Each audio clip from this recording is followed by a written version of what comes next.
शिक्षा मनोविज्ञान के चौथे एपिसोड में आज हम बात करेंगे विकास की अवस्थाओं में सबसे पहली अवस्था प्रसव पूर्व अवस्था। यह अवस्था कई बार इसके ऊपर प्रश्न भी आए हैं, इवन फर्स्ट ग्रेड में भी आए हैं, थर्ड ग्रेड में भी आए हैं।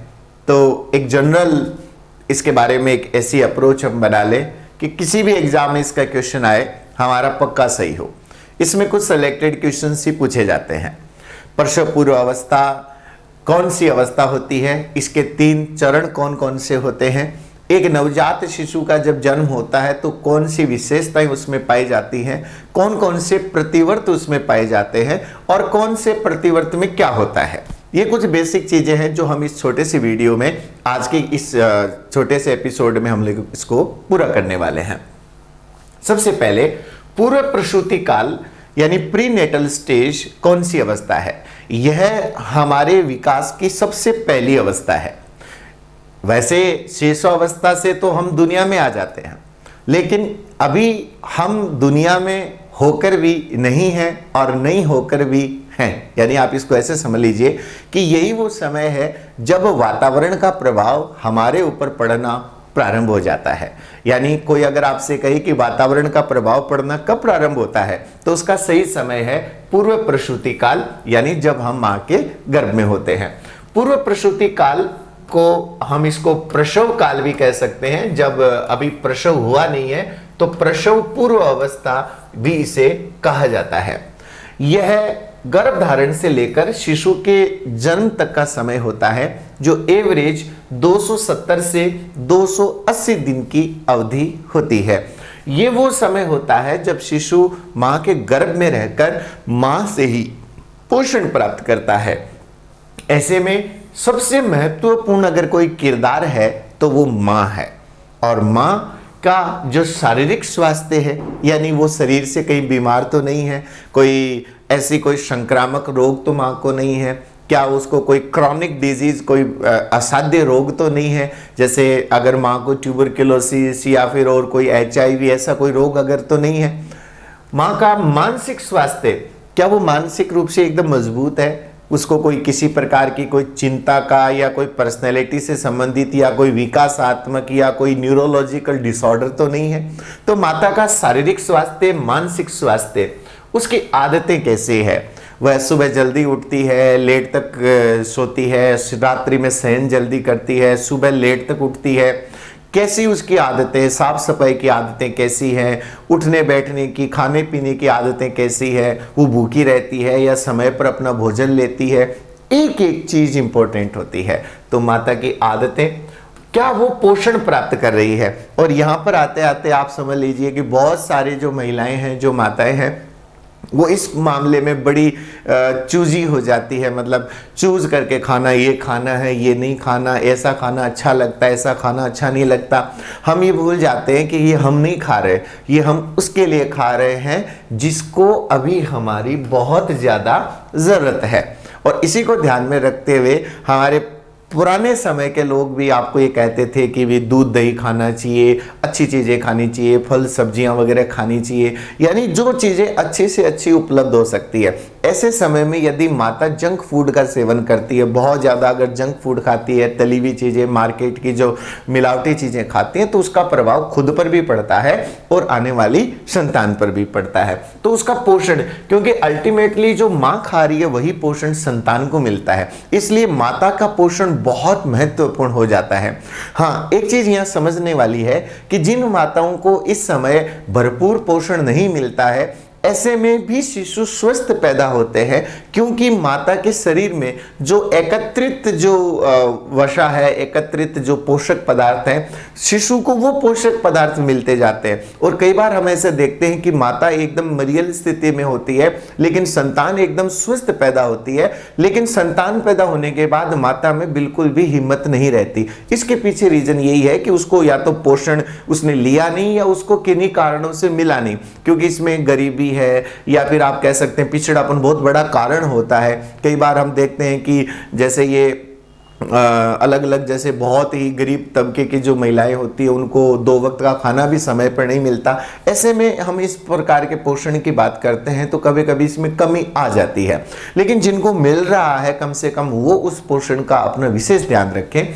तो जो माता से पोषण मिलता है, माता का एटीट्यूड कैसा है, माता का विचार, उसकी चिंतन प्रक्रिया कैसी है, यदि नकारात्मक चिंतन रखती है माताएं तो उसका सीधा सीधा प्रभाव शिशु के विकास पर पड़ता है। यहाँ तक कि यहाँ कहा जाता है कि एक माता जब वह संतान उसके गर्भ में होती है वह अपनी संतान को चाहे जैसा बना सकती है, उसको वो जैसा चाहे वैसा बना सकती है, वो उसकी सृजन करने वाली होती है।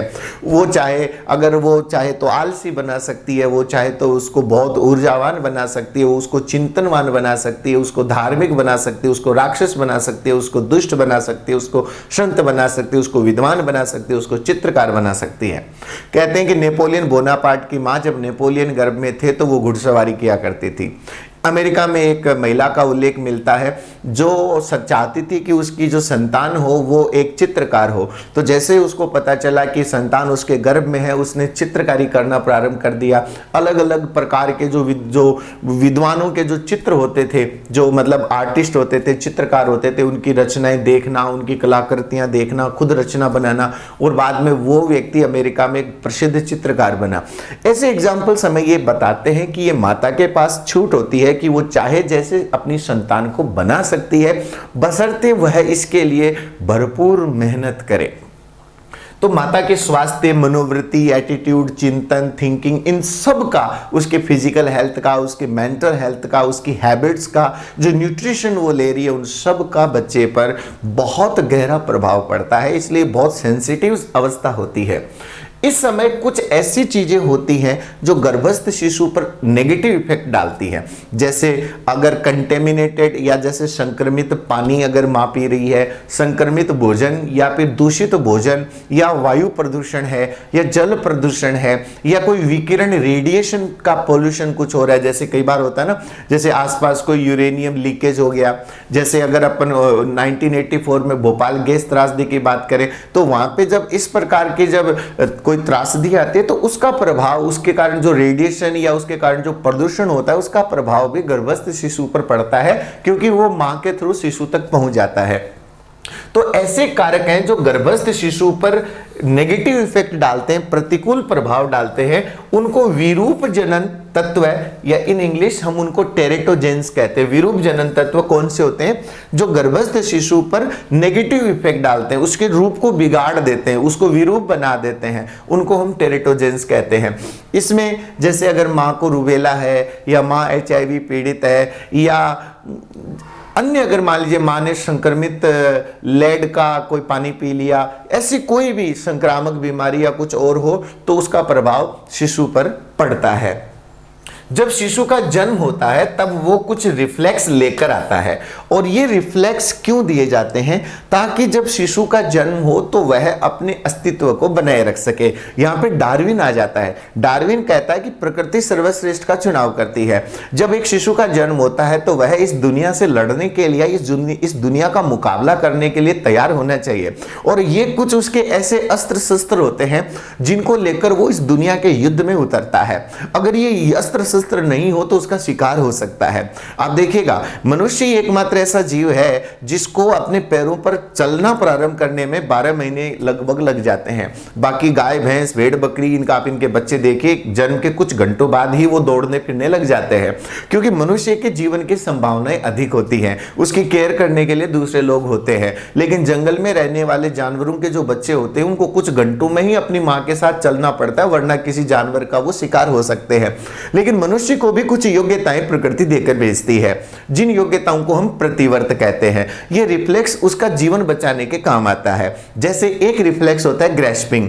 आपने जो माताएं हैं, अगर आप वीडियो देख रही है तो आपको पता है कि अगर बच्चे के हाथ में अगर आपके सिर के बाल आ गए, बाय गॉड बाल टूट जाए लेकिन उसकी पकड़ नहीं छूटती। अगर मां ने कोई ऐसा वस्त्र पहन रखा है जो बच्चे की पकड़ में आ गया, अब अगर आप इस बच्चे को छोड़ भी दो, मतलब एक नहीं कर आप छोड़ दो, लेकिन अगर वो बच्चा आपसे गलती से छूट भी गया तो उसकी पकड़ इतनी मजबूत होगी कि वो कपड़े को नहीं छोड़ेगा, अपना पूरा वजन सहन कर सकता है।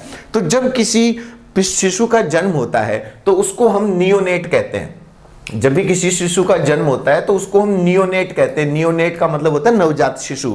तो जो बच्चों के जो डॉक्टर होते हैं, जो जिनको अपन पेडियाट्रिशियन बोलते हैं, वो बच्चे का जन्म होते ही उसके रिफ्लेक्स की जांच करते हैं, यानी वो सारे रिफ्लेक्स दिखा रहा है क्या। अगर वो सारे रिफ्लेक्स शो कर रहा है तो इसका मतलब है कि बच्चा फिजिकली, मेंटली एकदम साउंड पैदा हुआ है, उसके अंदर कोई कमी नहीं है। लेकिन अगर वो रिफ्लेक्स शो नहीं कर रहा है तो there might be some problems, वहां पक्का कुछ ना कुछ प्रॉब्लम्स है, या कोई डिसऑर्डर के साथ बच्चा पैदा हो रहा है, या उसके अंदर कोई डेवलपमेंटल डिले हो रहा है, कोई विकासात्मक कोई विलंब उसके अंदर हो रहा है। तो डॉक्टर्स इसकी जांच करते हैं। एक पैमाना होता है स्वस्थ शिशु का। अगर कोई शिशु स्वस्थ पैदा हुआ है तो ये सारे के सारे रिफ्लेक्स जो है वो ये शो करता है। इन रिफ्लेक्स के बारे में हम एक एक करके चर्चा करेंगे। रूटिंग है, सकिंग यानी चूसना है, पकड़ यानी ग्रैस्पिंग है, मोरो है, वेबिंस्की है, वॉकिंग है, स्टेपिंग है। ये कुछ रिफ्लेक्स होते हैं जो बच्चा पैदा होते ही शो करता है। जब हम एक एक रिफ्लेक्स की चर्चा करेंगे तब आप ये जानकर आश्चर्यचकित हो जाएंगे कि ऐसे ऐसी योग्यताएं हम लेकर पैदा होते हैं। जन्म के समय बालक का मस्तिष्क खाली स्लेट की तरह होता है, ये जॉन लॉक का मानना था। जॉन लॉक अनुभववादी यानी एम्पिरिसिस्ट है, और वो ये कहते हैं कि जब एक बच्चे का जन्म होता है वो खाली स्लेट की तरह होता है। जैसे करो एंड करो ने कहा था कि बालक जन्म के समय न सामाजिक होता है न असामाजिक होता है, ऐसे हम ये कहते हैं कि बालक जन्म के समय ना नैतिक होता है ना अनैतिक होता है, ना मोरल होता है ना इमोरल होता है। लेकिन जॉन लॉक कहता है कि वो जैसे जैसे बड़ा होता है, जैसे जैसे बाहर से अनुभव उसको मिलते हैं, वो अपने अनुभवों के आधार पर अपने चिंतन को या अपने व्यवहार को या अपने ज्ञान का निर्माण करता है। जब एक नवजात शिशु का जन्म होता है उससे पहले वो 3 अवस्थाओं से गुजरता है। इन 3 अवस्थाओं पर भी ऑलरेडी प्रश्न पूछा जा चुका है। प्रसव पूर्व अवस्था के 3 चरण होते हैं। पहला चरण कहलाता है जर्मिनल अवस्था। जर्मिनल अवस्था या इसको अपन लोग डिंबावस्था भी कहते हैं। ये जन्म जो गर्भ धारण से लेकर ये 2 हफ्ते तक चलती है, यानी लगभग 14 दिन तक। जब मां के गर्भ में एक कोशिका के रूप में आते हैं तो आने वाले 2 हफ्ते तक यानी 14 दिनों तक वो कोशिकाओं का समसूत्री विभाजन होता है। 1 से 2, 2 से 4, 8, 16, 32, 64, 128, 256, 512, 1024 ऐसे चलता है, यानी डबल होता है। तब वो एक इतना सा एक गांठ नुमा होता है, मामूली सा एक गांठ नुमा, एक बैर की गुठली जितना बड़ा होता है, उसको हम लोग कहते हैं डिंबावस्था या जर्मिनल अवस्था। उसके बाद वो एम्ब्रियोनिक अवस्था में आ जाता है। एम्ब्रियो का मतलब होता है भ्रूण।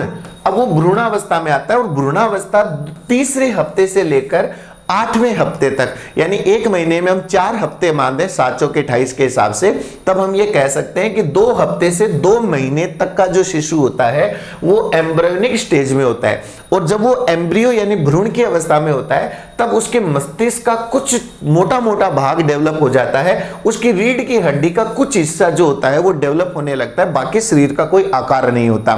ये लगभग 1 इंच जितना यानी लगभग इतना बड़ा होता है 2 माह का शिशु। उसके बाद के जो आने वाले 7 माह होते हैं उसमें बहुत तेजी से वो विकसित होता है, और जब वो जन्म लेता है यानी दूसरे माह से लेकर 9वें माह तक का जो समय होता है वो उसकी फीटल अवस्था को कहते हैं गर्भस्थ शिशु की अवस्था। ये वो अवस्था होती है जिसमें उसका हृदय धड़कना चालू कर देता है। लगभग 3रे माह में ऐसा कहा जाता है कि बच्चे का जो हृदय होता है वो धड़कना प्रारंभ कर देता है, यानी उसकी धड़कन प्रारंभ हो जाती है, स्पंदन प्रारंभ हो जाता है।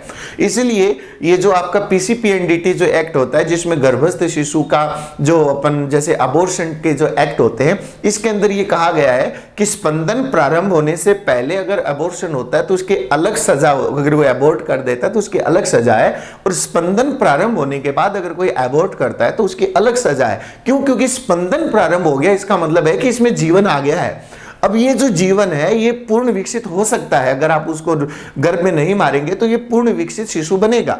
तो स्पंदन प्रारंभ हो जाता है लगभग 3रे माह में, और 9 माह बाद ये गर्भस्थ शिशु जन्म ले लेता है। तो इसकी 3 अवस्थाएं कौन सी हो गई? डिंब से भ्रूण और भ्रूण से गर्भस्थ शिशु।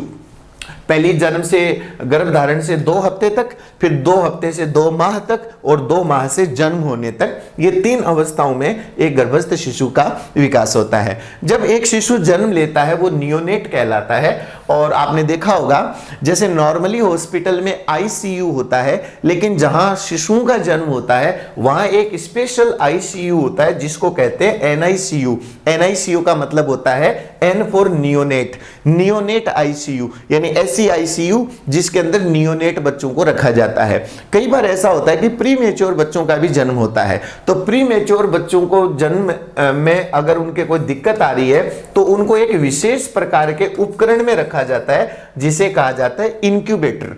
इंक्यूबेटर बच्चे को वही माहौल देता है जैसा उसको मां के गर्भ में मिलता है। जब एक नवजात शिशु का जन्म होता है तो उसकी जो लंबाई होती है वो 19 से 20 इंच होती है लगभग। आप इसको सेंटीमीटर में बदलें तो लगभग 50 सेंटीमीटर एवरेज इसकी लंबाई होती है। वजन जो होता है वो लगभग 6 से 7 पौंड होता है, और 6 से 7 पौंड जो है इसको अगर अपन किलोग्राम में बदलेंगे तो ये एवरेज 3 से 3.5 किलो होता है। बाकी इसमें व्यक्तिगत भेद होते हैं, 2.5 किलो 2 किलो के भी बच्चे पैदा होते हैं, 4 4.5 किलो के बच्चे भी पैदा होते हैं, ये एवरेज है। जब वो जन्म लेता है तो उसके हृदय की धड़कन 140 बार 1 मिनट में धड़कता है, और इसके पीछे रीजन ये होता है कि उसका डेवलपमेंट अभी बहुत तेजी से हो रहा होता है, तो पूरी बॉडी के अंदर पोषक पदार्थों की और ऑक्सीजन की सप्लाई बार बार चाहिए। तो जब सप्लाई बार बार चाहिए तो आपको काम करने वालों की भी स्पीड ज्यादा चाहिए। जब घर की छत पड़ती है तो 50 मजदूर एक साथ लाने पड़ते हैं, लेकिन जब छोटा मोटा काम चलता है तो 1 या 2 मजदूरों से भी काम चल जाता है। तो ये जो हृदय की धड़कन जो जन्म के समय 140 होती है, ये धीरे धीरे कम होने लगती है। बाल्यावस्था के अंत तक आते आते ये 100 तक पहुंच जाती है, और किशोरावस्था यानी परिपक्व होने तक ये 72 पे आ जाती है, क्योंकि परिपक्व होने के बाद अब कोई नया काम तो होना नहीं है, अब तो बस उसको खाली मेंटेन करना है। तो जैसे घर में जब घर का काम चल रहा हो तो जैसे बिजली का बिल भी ज्यादा आता है क्योंकि वेल्डिंग भी हो रही है, ग्राइंडिंग भी हो रही है, लेकिन घर बनने के बाद, शिफ्ट होने के बाद तो जो रूटीन में जो खर्चा होना है वही होना है, तो वो काम बेहतर से हो जाता है। लेकिन जन्म के समय ये 140 तक होती है। जब बच्चे का जन्म होता है तो मस्तिष्क का वजन जो होता है वो बॉडी के वेट का लगभग 10% है। आया हुआ सवाल है, बॉडी के वेट का 10% का मतलब क्या हुआ? जैसे बॉडी 3 3.5 किलो की है तो मस्तिष्क का वजन उसका 10% यानी 300 350 ग्राम तक मस्तिष्क का वजन होता है। केवल मनुष्य एकमात्र ऐसा जीव माना जाता है जिसके अंदर 10% बॉडी के वेट जितना मस्तिष्क होता है। जब एक शिशु का जन्म होता है तो उसका ये जो सिर का आकार है ये पूरी बॉडी का 1/4 होता है। जैसे पूरे शरीर को अगर अपन रेखाएं खींचकर 4 भागों में विभाजित करें, बराबर भागों में, तो केवल सिर वाला हिस्सा 1/4 होता है, जो वयस्क होने पर लगभग 1/8 हो जाता है। और ये देखो हेड आ गया ना 1/4। जब एक शिशु का जन्म होता है तब वो कुछ रिफ्लेक्स दिखाता है। ये रिफ्लेक्स स्वचालित होते हैं यानी ऑटोमेटिक होते हैं, इन पर बच्चे का कोई कंट्रोल नहीं होता। हिंदी में इन रिफ्लेक्स को प्रतिवर्त कहा जाता है। जैसे एक रिफ्लेक्स है मोरो। मोरो में क्या होता है, अगर बच्चे के पीठ के नीचे हाथ लगाकर अगर उसको हल्का सा धक्का दिया जाए या हल्का सा उसको झटका दिया जाए, हिला दिया जाए, तो वह अपने दोनों हाथों को ऐसे कर लेता है मुट्ठी बंद करके। ये हाथ ऊपर की तरफ करके फैलाने वाला जो प्रतिवर्त है ये मोरो कहलाता है। बेबिंस्की में क्या होता है कि अगर बच्चे की पैरों के तलवे को अगर टच किया जाए तो वह अपने पैरों की अंगुलियों को ऊपर नीचे करता है। ये गुदगुदी से मिलता जुलता प्रतिवर्त होता है। आपके भी अगर पैरों के तलवे को टच किया जाए तो आपकी अंगुलियां भी ऊपर नीचे होंगी। यकीन नहीं आए तो ट्राई कर लेना। इसके बाद में ग्रैस्पिंग। ग्रैस्पिंग का मतलब होता है पकड़। यानी आपको मैं बताऊं, अगर नवजात शिशु के दोनों हथेलियों में अगर अंगुली रख दी जाए तो वह इतना पकड़ मजबूत करेगा कि आप उन अंगुलियों की सहायता से पूरे बच्चे को हवा में उठा सकते हो। इतनी मजबूत पकड़ होती है और ये ऑटोमेटिकली होती है। बाद में ये पकड़ ऐच्छिक हो जाती है। आज अगर आपके हथेली में कोई चीज रखे तो आपका मन करे तो पकड़ो, मन करे तो ना पकड़ो, तो ये बाद में लुप्त न होकर क्या हो जाती है, ऐच्छिक हो जाती है। एक होता है रूटिंग। रूटिंग में अगर बच्चे के गाल के आसपास कोई चीज स्पर्श की जाए तो वह अपना मुंह खोल लेता है। इसके पीछे रीजन ये होता है कि अगर शिशु नींद में भी है, जो माताएं जिन्होंने अपने बच्चों को पाला है उनको पता होना चाहिए या उनको पता होगा कि अगर बच्चा गोद में सो रहा है तो अब अगर वो उसको नींद आ रही है या अगर उसको भूख लग रही है तो वो कैसे पता करे कि मुझे अब स्तनपान करना है। तब क्या होता है कि अगर माता का स्तन अगर बच्चे के यहां स्पर्श होता है तो उसका मुंह अपने आप खुल जाता है और फिर वह उसको उसकी लोकेशन को ध्यान में रखकर अपने आप अपने मुंह को वहां कर लेता है ताकि वह स्तनपान कर सके। यानी यहां कोई चीज टच होती है उसका मुंह खुलने का मतलब है कि कोई खाने की चीज मेरे आसपास है, क्यों ना मैं उसको निगल लूं। इसको हम बोलते हैं रूटिंग। और अगला होता है सकिंग यानी चूसना। यानी बच्चे के मुंह में कोई भी चीज अगर आ जाएगी तो वह उसको सक करना प्रारंभ कर देगा। और ये इसलिए जरूरी है क्योंकि अगर वो सक नहीं करना सीखेगा तो वह माता का स्तनपान कैसे करेगा, ऐसे में उसके जीवन की संभावना कैसे रहेगी। और वॉकिंग या इसको स्टेपिंग भी कहा जाता है, हिंदी में इसको चलना कहा जाता है। अगर एक बच्चे को फुल सपोर्ट दे दिया जाए, हाथों से ऐसे पूरे बॉडी को हवा में ले दिया जाए तो वह ऐसे लगता है जैसे वो अपने कदम अपने आप उठा रहा है। ये स्टेपिंग का ये जो होता है ये अपने आप बच्चे के अंदर होता है, यानी वो खुद ऐसे लगता है जैसे कि वो चलना चाहता है, लेकिन जैसे ही उसके अंदर मांसपेशियों में मैच्योरिटी आ जाती है वो अपने आप चलना प्रारंभ कर देता है। याद रखना, हम चलना सीखते नहीं, चलना प्रारंभ करते हैं। जैसे ही मांसपेशियों में मैच्योरिटी आती है हम अपने आप चलना प्रारंभ कर देते हैं। और इसके बाद जो शेषावस्था है वो हम अगले वीडियो में रखेंगे। तो आज का एपिसोड जो था वो प्रसव पूर्व अवस्था और जन्म के समय जो अवस्था के जो लक्षण पाए जाते हैं, जन्म के समय जो प्रतिवर्ष पाए जाते हैं, उनके ऊपर आज का छोटा सा वीडियो था। अगले एपिसोड में हम शेषावस्था और बाल्यावस्था की एक साथ चर्चा करेंगे। धन्यवाद।